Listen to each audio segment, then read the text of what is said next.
Oh, hello, Alex Hi. Jones? Yes, Alex, hello. Yes, Alex. Hi, Alex, I'm Dr. Nataraj and I'm one of the psychiatrists working here. Thank you for seeing me. That's okay. I gather you went to see your GP, right? Yes, I did. Okay. And looks like you've been not feeling yourself lately. I've gone through a really tricky time recently. I don't know what's happening to me. I think I'm losing my mind, and even just coming here, I just feel really stupid. I'm sorry, I've never met anybody like you. I feel a bit... But thank you for coming here in spite of feeling this way. No, when you say losing your mind, what do you mean by that? Sorry. I just feel I'm being really irrational, and that I should be able to... I shouldn't be like this. I should be coping much. I can't. This feels the whole thing's just got out of proportion, but now it's like running away with itself, and I can't sort of stop. What is running away with itself? Well, the whole thing with work, and I've been off work for a bit now, and sorry, my mind's jumping about a bit. No, I can see you come across as feeling restless. Yes. And you say work hasn't been right. So what happened at work? Well, this thing happened a few months ago, and it's just escalated, and now it's kind of like taken over, and I can't kind of... Now I'm just frightened about anything work related. Really, it's kind of like So what happened? I'm not normally like this. This is not me, and I'm really sorry. I've never been like this before, and I don't know what's happened to me. No, don't apologise. But what happened at work that changed you or affected you? I work in it's a higher education, and I run this specialist degree, and it's quite unusual. It was the only place in the country that does it, and then there's government cuts and everything, and we had this meeting it was about 3 months ago, and it was a horrible meeting in the canteen, and they got all the staff there, and it was everybody was really upset, and there was a lot of people quite angry and everything, and they announced that they were going to make redundancies, and they were looking at where to make cuts, and the more they explained it, the more I felt that they were actually... it seemed blatantly obvious they were targeting my department because it's an unusual department. So it feels like it's like a fear of losing your job. Is that fair to say? Well, or you were worried about? Well, that was kind of what triggered it. But then this thing happened. I felt I had this like physical kind of reaction, and I am terrified of losing my job, and because it's not just my job, it's the fact that I've worked for this for like the past 8 years, building up this course. I really believe in it.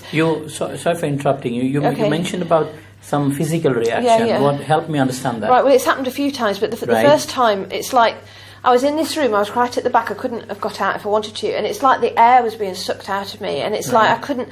It's like the air in the whole room was going, and I felt that my breath was getting tighter and tighter and tighter, and it was like the more I couldn't breathe, the faster my heart was going. And so you had difficulty breathing. Your heart was pumping. Yeah, and I was fast. shaking and shaking.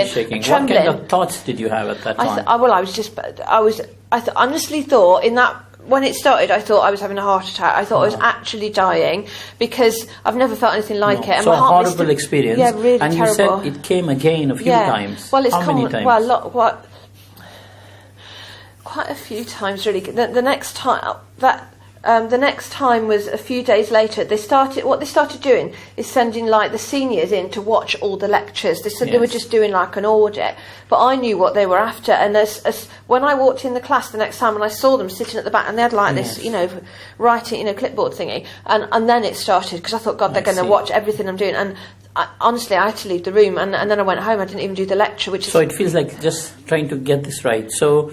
That happened at work, and then you left work. Yeah. And then since then, have you been back to work? I've been a couple of times, but each time I've not been coping really. Tell me what happened every time you went back. Well, as soon as I sort of sat at my desk, and they're sending memos around and emails all the time, and as soon as anything about the cuts, the redundancies, anything like that, my heart starts to go. I've walked out. Okay, now I need to ask you a few important questions to try and understand the trigger. Right. So any reminder about work starts this off. It's at home as well now, you see. Home as well. So only if work ring up, or work, they've been sending me letters because I've been off for about 6 weeks, and it's got to the point now that if the phone goes, I won't answer it in case it's work. Do you know what I mean? So it looks like it is obviously affecting your home life as well. Yeah. So at home, what do you do then? I tend to try and distract myself. Are you able to do that? If I get into things like gardening and stuff, I'm doing the garden. That's good. How about your sleep? How's your sleep? Normally it's not horrendous, apart from the last few nights, because I knew I was coming here, or a week ago I had to go into work because HR called me in for an appointment, and honestly I couldn't sleep for several nights, and then when I got there I had to take some herbal things to calm me down. What about going outside? Shopping and things like that. Are you able to do that? I'm all right shopping. I tend not to, because I don't actually live near where I work. I live like 20 miles away, so that's better because I'm not going to see anybody from work. I wouldn't be able to shop near work in case I saw somebody and they said, how have you been? Let me ask you a few other questions around how it all started. So before this meeting at work, how was your mood? How were you? I mean, months and months before I was fine. You were fine. But then over the weeks before, rumours started to come out that they were going to make redundancies. So that's when it all started. And so I was feeling a bit on edge, a bit worried for the few weeks before, I suppose. So because of all this, how is it starting affecting you? Have you ever thought about life not worth living or anything like that? No, I'm not, nothing like that.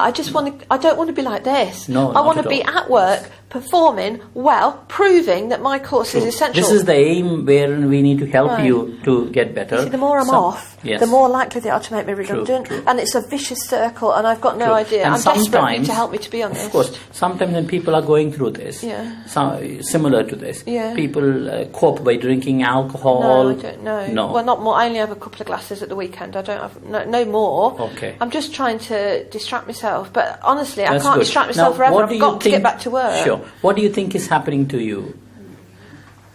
The GP said he thought it was some sort of anxiety. Would you agree with that? Well, it feels worse than that. But, of course it is. Yes. I can't imagine that this is just anxiety, but... all right. And your physical health and everything is all right, is it? Yeah, GP did a blood test. He said it seemed fine. Yeah. Thank you very much, Alex, for talking to me. It's all right. We'll see how we can help you. I'm desperate. Thank you very much for your time. Thank you.